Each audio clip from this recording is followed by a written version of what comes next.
जादुई टीवी। सुनो, तुम्हारे बाबूजी तो कब के गुजर गए। अब उनका जो सामान है वो पड़े पड़े कबाड़ा हो रहा है। बेच ही दो, कुछ पैसे आ जाएंगी।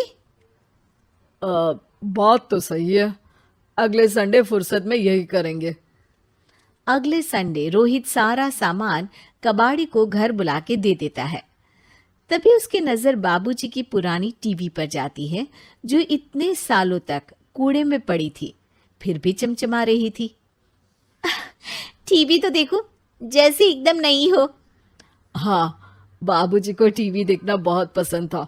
उनका सपना था कि वो टीवी पे आए। एक बार मौका भी था जब वो अपने गांव के गाने सुनाने किसी चैनल पर जाने वाले थे, पर मैं और मेरा भाई लड़ पड़े और बाबूजी को घर पर ही रुकना पड़ा।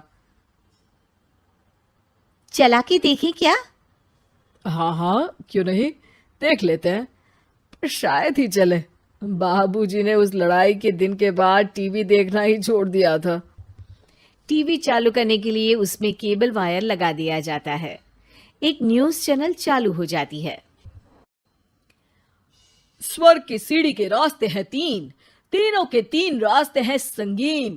पहला रास्ता है सांप की बीन, दूसरा रास्ता घर में बिछा कालीन, तीसरा रास्ता कलकत्ता से चीन। ये क्या बकवास खबर है, कुछ अच्छा लगा दो।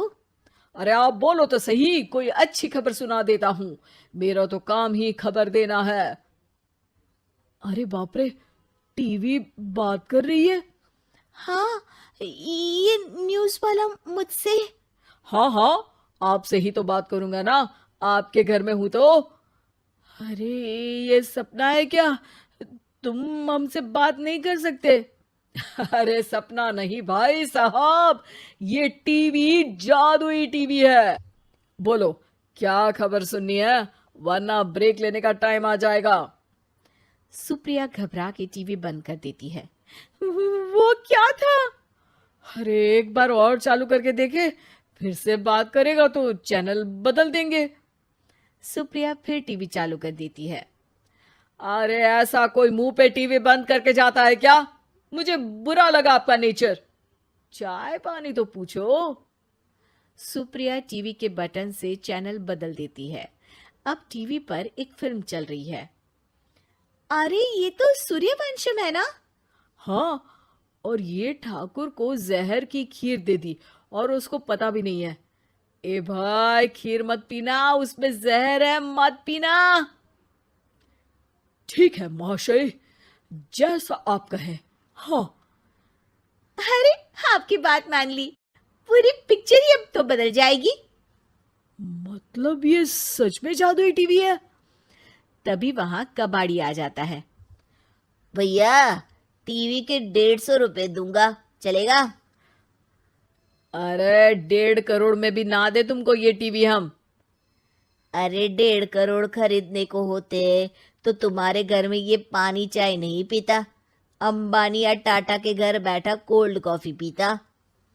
रोहित कबाड़ी का हिसाब करके उसे वहां से चलता करता है और अपने भाई शशिकांत को फोन लगा के बुलाता है। शशि थोड़ी ही देर में वहां पहुंच जाता है। क्या हो गया भैया? अरे बाबूजी का टीवी याद है? हाँ हाँ, जिसमें घुसे रहते थे हमेशा वो, और अपने को कुछ नहीं देखने देते थे। अरे वो अब जादुई टीवी बन गया है। भैया, आपकी बकवास करने की आदत अब तक नहीं गई। अरे आपके घर में बच्चे हैं, अब तो बड़ों जैसी बात करो। रोहित जाके टीवी चालू कर देता है। टीवी पर एक जादू का शो हो रहा है जिसमें एक जादूगर है। अब मैं अपनी टोपी में से कबूतर निकालूंगा। श्रिंग ब्रिंग शरिंग बम फोपा फुफी फुफा बाउ। टीवी से कबूतर निकलता है और शशिकांत के सर पर आकर बैठ जाता है। भैया, ये क्या हो रहा है? भैया इसे उड़ाओ। ए कबूतर, जा जा, कबूतर चल निकल। अब मैं टोपी में से सांप सुनते ही शशिकांत कांप जाता है और भाग के टीवी बंद कर देता है। भैया, सॉरी भैया, मैं समझ गया ये सच में जादुई टीवी है, पर एक बार और ट्राई करते हैं। पर भाभी, कोई दूसरा चैनल लगाओ। हाँ, जिसमें डर ना लगे। सुप्रिया टीवी चला देती है और न्यूज लगा देती है। अरे कितने दिनों बाद मुझे याद आया, बताइए क्या खबर सुनाओ। और ये नया आदमी कौन है? ये मेरा भाई है शशिकांत। ओह यस, वही है ना जिससे तुम लड़ लिए थे किसी बात पे, और तुम्हारे बुढ़ाओ पिताजी गुस्सा हो गए थे और टीवी को संन्यास दे दिया था। हैं? तुमको कैसे पता ये सब? इस टीवी में रहने वाले आदमी से लेकर कबूतर तक को तुम्हारे बाबूजी और तुम्हारी बातें पता है, इसलिए तो ये जादुई टीवी है। ये टीवी क्या कर सकती है वैसे? तुम जो मांगो दे सकती है। कहानी बदल सकते हो, खबर बदल सकते हो, कोई चीज मांग सकते हो। अरे भैया, ये टीवी मैं लेके जा रहा हूँ। बाबूजी का लाडला तो मैं ही था ना। अरे ऐसे कैसे? मैं बड़ा बेटा था, अब तक मेरे घर में टीवी थी ना। अब तक कहाँ गए थे पिताजी के लाडले? तुम्हारी गलती का एहसास भी है। अरे भैया, ज्यादा ना बोलो वरना भूल गए आपके दांत तोड़ दिए थे मैंने उस लड़ाई में। मेरी बीवी के सामने मेरी बेइज्जती करता है। रुक दोनों भाई हाथापाई पे उतर जाते हैं। रुक, बताता हूं तुझे कि कौन बड़ा है। अरे छोटे का दम तो देख लीजिए आप। ये खबर आपके बाबूजी को देता हूं। तभी टीवी अचानक बंद हो जाता है। अरे शायद टीवी नाराज हो गया। और लड़ लो, आए बड़े खली बनने। टीवी से एक तेज रोशनी निकलती है और टीवी में बाबूजी दिखाई देते हैं। बापूजी आप? इतना चकरा क्यों रहा है?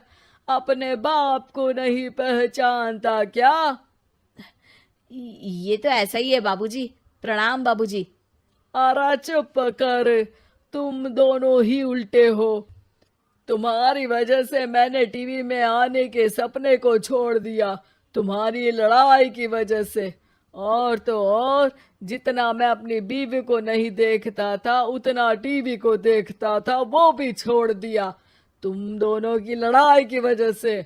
और अब मरने के बाद जब मैंने टीवी को जादुई टीवी बना दिया तो भी तुम इसका फल लेने की जगह लड़ रहे हो। अरे तुम तो लायक ही नहीं हो। अब तुमको बाबा जी का ठुल्लू भी नहीं मिलेगा। बाबूजी चले जाते हैं। टीवी बंद हो जाता है। रोहित और शशिकांत गिड़गिड़ा के टीवी के सामने हाथ जोड़ के बाबूजी को बुलाते हैं, पर टीवी सिर्फ धुआं निकालता रहता है।